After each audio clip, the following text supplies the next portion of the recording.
it's easy to recognize that money doesn't resolve all your problems. And if you really want to have an impact on this planet, then you should help others. All of us have the capacity to be philanthropists. And if you are someone who gives, even you at this moment, like giving of your time, I feel like that's a form of philanthropy. I don't think people really understand the concept of giving away your wealth. When I left the law firm, when I finally got to a point where I felt like I had financial security, my goal was I just want to give all my money away. What would you tell the young Tiffany right now? What kind of direction would you give her? I often recommend to individuals to not put their... I'm Marcel Clark. This is Hustle and Grow. Today I have to welcome Tiffani Brown to the show. How you doing, Tiffani? Hello, Marcel. Great to be here. Oh, I appreciate you being on the show. You are a great legal mind, right? So you're an attorney and you're a philanthropist. Yes. So for those that don't understand what the word of philanthropy is about, tell them, give them a quick definition of what philanthropy is all about. Sure, absolutely. So philanthropy is really about giving. It's about sharing more than what you currently have. Actually, it's just generically about the promotion of others and the welfare of others, extending yourself beyond something outside of yourself. So that's really what philanthropy is about. I think we most typically would associate it to financial, but it can come and show up in many forms. And so in addition to people giving money, you give of your time, you donate items that we would call sort of in kind, which are things that you give to people in lieu of money. So there are many different ways that you can be philanthropic. But I was hoping what I was reaching for was a really cutthroat definition for you of philanthropy, but I'm actually seeing a Greek definition of it. But that's a short and cut dry of what philanthropy means. Okay, I mean, that's big though, because I always thought of it as just, like you said, a financial aspect of like donating to, a cause and trying to make sure that those funds are used to help, individuals in need. So I always thought it was always financial. I never thought about that you could kind of donate, other items and time, and those things would be considered, in the same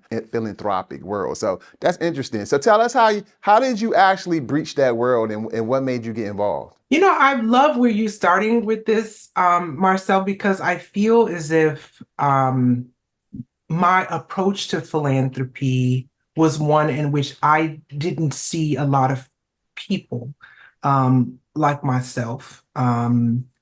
It is not a world that you typically associate with, ethnic minorities, just in general.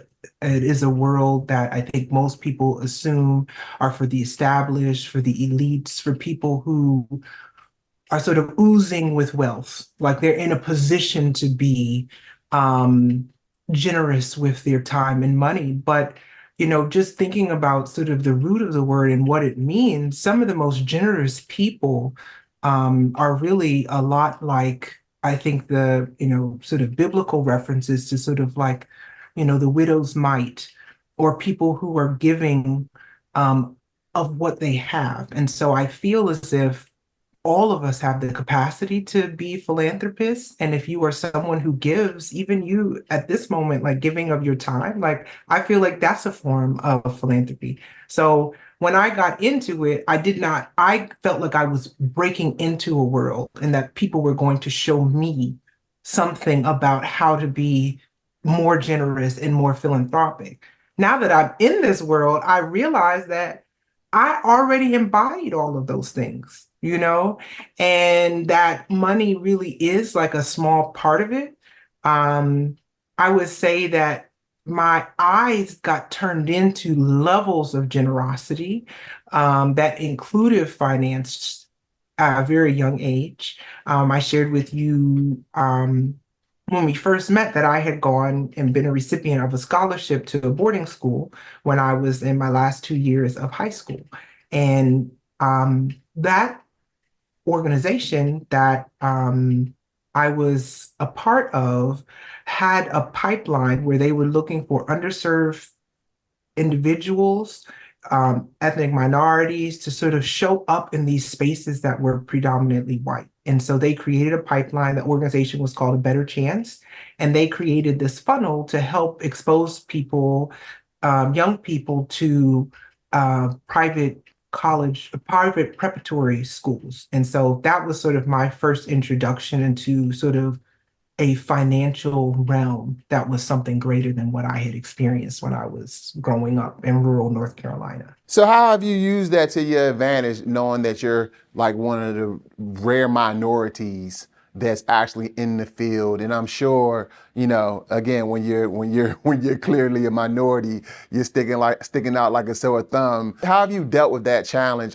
I would assume it's been a minor challenge, as you've basically progressed in the field. How did you take that on, like when you first started to realize that, hey, listen, I'm a lot different than my counterparts?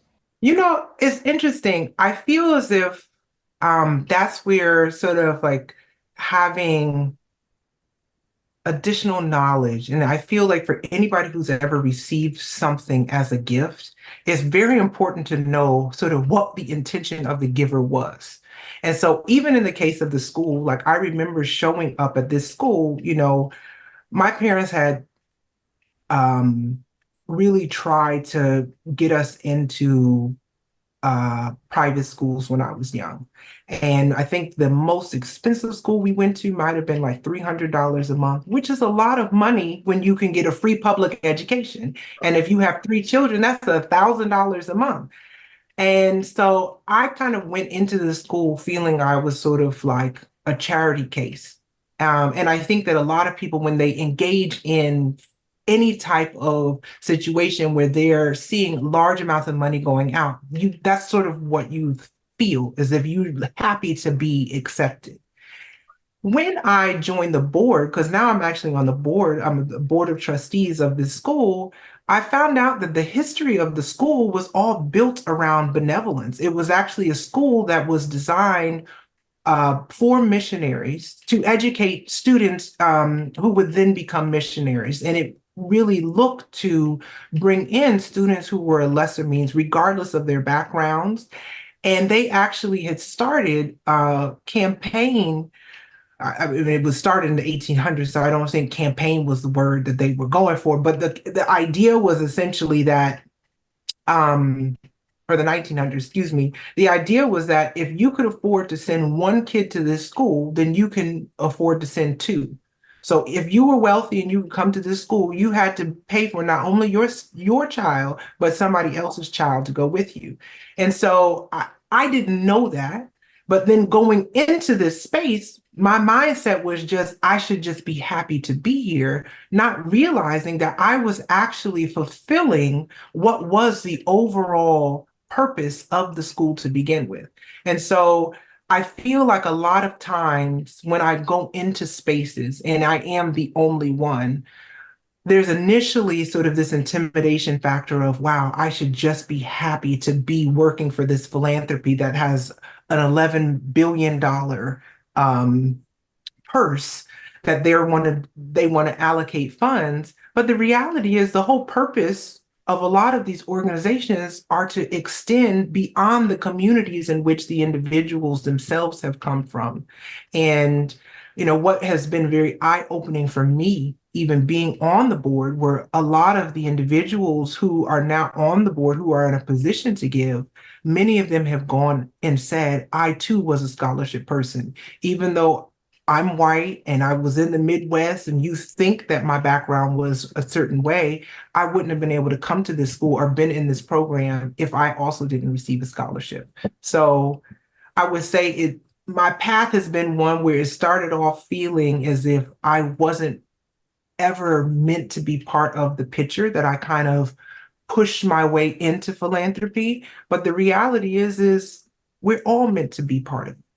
And so that's sort of the revelation that I have started to feel as I've gotten older, that I am part of the equation, maybe even more so than others, and I have a right to be here. Wow, that's very interesting thought process. So the question becomes, how do you set, what kind of goals do you set for your organization, and then how do you track progress towards those goals? Yeah, so for me now, I've gone from working at a law firm to then becoming a philanthropist, where I was actually, donating my time to actually address some of the bigger issues of the world, like of the US, like income equality as well as food insecurity, to then working at a organization that had $8 billion that they were wanted to put into this type of funds,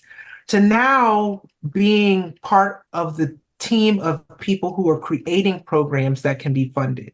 So with each of those like changes within my life, I had different goals. So initially, when I left the law firm, when I finally got to a point where I felt like I had financial security, my goal was I just want to give all my money away. That was genuinely like a goal I came out of the gate with. It was like, I've gotten everything that I feel like I needed with my education. I was super blessed to get the scholarships that I got, between undergraduate to law school to now, having worked at a law firm. I know how to make other people money. Now I just want to give it away. So that's how I initially started. And then I realized if I kept on that path, that I would have no more money to give away. So I had to kind of change that goal to let me align with somebody that has more capital than I do and let me help give their money away. So I actually worked for what was the time one of the world's wealthiest people. I used to work with George Soros, and he has a philanthropy that, collectively is probably worth over $8 billion. And so I helped him give that money away. And I was managing a portfolio that was giving away over $80 million a year to select charities, in the US. And then I got to the point where it was like, okay, well, that was a goal. I've reached it. I know how to unlock, you know, large donations. Now let me go tell other people. And so for the past 4 years, a lot of my work has been aligning with founders, individuals who have very high vision with regards to wanting to solve deep-rooted problems in America, many of whom are led by Black founders. And I tell them, this is where the money is, and this is sort of what you need to um, create within your own work in order to be eligible for the funding. That's excellent work. Right now you're blowing a lot of people's minds though, because I don't think people really understand the concept of giving away your wealth, right? And I know you've been around a lot of those brilliant minds that have been fortunate enough to accumulate ultra wealth. But individuals like Warren Buffett, for instance, people, they've pledged to give away their entire net worth. So the question is, what do you think's behind that thought process? Like, how does a billionaire get there? Then they just decide, I just want to give it all away. It's interesting. Some of the wealthiest people that I think many of us has encountered or even heard about started off very poor. And it was just a drive, a hustle and grow that they had, many a times wanting to uh, become the vision that they thought represented success. My impression from having met these people is that they realized that money alone would not make them happy. Um, you know, Many individuals, including, those who I've worked with, have been married many times. They have had to spend a lot of time away from their family in order to reach a level of success.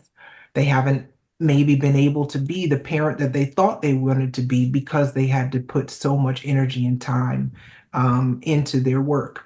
And so I feel like there is a point where you have this realization that you have conquered the world, but have gained nothing. And I feel as if that becomes a very big driver for them. Now, I'm just giving you a very big swath of what I feel individuals have. I mean, others may be motivated by religious purposes, but I would say, even though I think there is a tax advantage to giving away your money, I can't say that that is the principal reason why I feel people get into philanthropy. I don't feel, from what I have encountered, that the conviction that people have, the genuine joy they have of creating programs, is simply based on wanting to avoid paying taxes. Yeah, no, I think I can understand what you just said because you're absolutely right. For those that are fortunate enough to obtain a certain level of wealth, it's easy to recognize that money doesn't resolve all your problems. And if you really want to have an impact on this planet, then you should help others. So it makes total sense from that standpoint. I just think a lot of people, like you said, you come when you're especially an entrepreneur, it's all about making money. It's all about it's nothing else. There's no other goal but to basically build an organization and become wealthy. But a whole different level is what you just mentioned. So how about what are the biggest challenges that you face in your realm? It's interesting when you get to the point where you're with people who don't have financial constraints, it becomes a very emotional industry. I tell people all the time, I thought that I really did think that when I left the law firm and I made it to a foundation that I would stay there and retire. I probably cried more in my first 2 months of work than my entire 7 years working as a lawyer at a law firm. And I'm not an emotional person. It was just very frustrating because you feel as if there's a median alignment when you get to be with people who you're not, it isn't like you all are fighting for a pitch or having to sort of pitch an idea that can only be selected by one funder. Like these people who are in this field, most of the projects, particularly if you're at a foundation, which is a private foundation, which is you are not seeking any external funds, you are completely subsidized by the largesse of your own funding. Um, these individuals have nothing to prove. You're just here to come up with great programs and figure out how to give them away. But what you end up fighting with are ego. It is the ego, it is self. And you feeling as if, you have the right idea and only your idea is the one that can serve a community. And we see that in many ways because the individuals who are most established within sort of American society are not minorities. And so many of the programs, however, are outsized, meant to support the underprivileged, which are often, minority and ethnic communities. So that can be a very big struggle. How do you tell somebody who wants to be very kind, who has very strong intentions, that the way in which you are looking to serve is not suitable for the communities in which you are working with? So, emotions and ego are probably the biggest things that I have had to deal with that I was not prepared to deal with. That's incredible. That's incredible information. Question. So, a young person that wants to take your path, what would you tell the young Tiffani right now? What kind of direction would you give her if you wanted to show her, this is how you get into the industry? Absolutely. So, I have a stance now where, particularly when people who want to just do nonprofit work, like maybe you're not going after the billionaires like I was. I was like, I got to find the unicorns. Like I need to know and be in a place where I feel is stable. Maybe you just want to come up with a project that you think can help a lot of people. I often recommend to individuals to not quit their day job. I think that too often people have passion about a particular idea and they feel just because they have this idea and just because they want to give of themselves that that's enough. It is not enough. Philanthropy, even though it is the art of giving, it is a business, and a business that is backed by people who were very successful in business, which is that's how what made them be in a position to give things away. So I see a tremendous need for people to just be really good business people. So don't see uh, philanthropy as an alternative way in order to make yourself successful. I would say get yourself established in whatever it is that you feel a calling for and figure out how to develop a revenue stream around it. Even if that calling is, I still want to help people who are less fortunate. I want to help a homeless population. There's still a revenue stream that is attached to doing that, and figure out that revenue stream first. And I would say that would be the biggest thing that I would suggest to people is to not quit the business that's making you money. And then begin to pilot projects. If you feel like you have a calling, in the area of literacy, in the area of wanting to heal individuals through spoken word, figure out ways where you can pilot that. And even as you're piloting that, get paid in the process. Like never lose sight of the fact that you are able to actually conduct a business and bring in revenue by doing good. That's actually I think I like that a lot because yeah, it's not an either or, right? It's actually trying to piggyback on, your overall God-given talents and maximizing those in the area that you love, and that can help you propel your goals. I get it. That makes a lot of sense to me. So when it comes to like technology, does that impact, your arena? Is there anything that you have to always stay in front of to make sure that you're able to, to serve appropriately? Absolutely. So I feel as if um, a lot of people are under the impression that if you're working for a nonprofit or you're doing work that you're serving other people, that you are, having to be, I won't say frugal, but you're just having to really be, without, and I remember growing up because I grew up in North Carolina, fairly religious sort of background, and there was this book that said, How I Know That God Is Not Poor. And that's really how I feel about philanthropy. Philanthropy is not, it is not a business where you have to take a vow of poverty. And that's really what I thought maybe that I was doing, that giving it away. People use very high tech technology. When I was with SOROS, this is before Zoom was even known about. Not forget about mainstream. We were creating holograms and having meetings with people in different offices because he had over a dozen offices in various countries doing the work. We had hologram technology.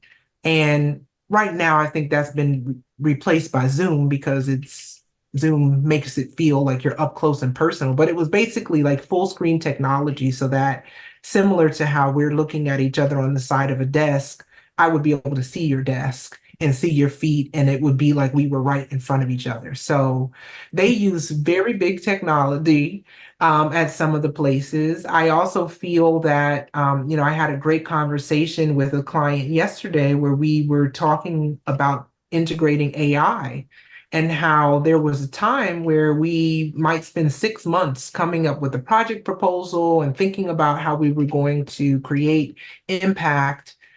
Now I can go into Chat GTP, spend about 30 minutes coming up with some ideas, and then have Chat GTP iterate on what those deliverables would look like, where those communities are. And so I feel that a lot of the kind of busy work that people would account to, it's not just nonprofits, it's like areas where there's a lot of paperwork, like government as well, where you feel like it's enough to just be sort of shuffling papers and show up on meetings. Artificial intelligence is taking that away. If I can give you a scope and a delivery timeline within 6 weeks instead of 6 months, that means you need to be on the ground doing the work in 6 weeks. And so I think I'm excited You know, there was a time where I was a little concerned because even people that I would hire to do work for me, it's like, well, do I really need a content creator now to help do my decks when I can use beautiful AI and they can come up with my decks? Um, I think it's something that we can embrace because we can now go out and do the work. You know, what good is it for me to create project I was working on was a musical society. You don't need me behind the desk and on Zoom calls for the next 6 months. What you need me to do is get the instruments to the people, to get the people together to do more in-person programming. So I'm actually really excited about what technology can offer us with regards to more in-person opportunities. Wow, that's a great tie-in, Tiffany, because I've been telling my audience, I told them AI is taking over and it's going to replace a lot of, like you said, paper pushers, but at the same time, it will increase productivity because give us an opportunity to actually be more actionable, So that was a perfect example. Oh, this has been a great interview. So Tiffany, where can we find you? So I am available on my website, which is companyb.com. And company is spelled with an I, similar to my name, which is Tiffany with an I. Just type in companyb.com. And once you get to the website, you can see information about the projects that I've worked on, the funders that I work with. There's also a link to my LinkedIn. And I just started a newsletter called Finding the Art of Service, which really aligns with what I was sharing about not quitting your day job and people really focusing on finding the artistry in the work that they currently have.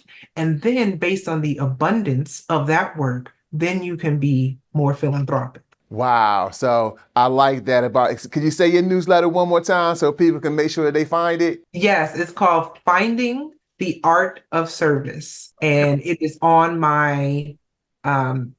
it is on my website, which is companyb.com, and that's company with an I and B for Brown. So companyb.com. Well, Tiffany Brown, from me to you, I want to tell you, you have an incredible mind, and I am so happy that we have ambassadors like yourself out there pushing to make sure that we change the culture and change the world. So I am so honored to have you on Hustle and Grow. And I promise you, if there's anything I could do in your world, you know where to find me. Absolutely, Marcel. Thank you for having me. And I just want to emphasize to everyone that we all have a place in philanthropy. And even if you are on the receiving end of philanthropy, I really challenge people to find out exactly what the intention is of the gifts that you're receiving so that you can recognize that you're part of a bigger plan. And that just because you may be a recipient doesn't mean that you have to stay a recipient or feel less than for being that. That one day that you can continue with your own personal growth and get to the point that you can then do the same. So, Well said, Tiffany Brown. And again, thank you for coming on the show. And to everybody out there, this is Marcel Clark with Tiffany Brown on Hustle and Grow. And I want you guys to make sure you go out there, hit that like button and subscribe. Because remember, if hustling is in your DNA, then ride with us and watch us grow.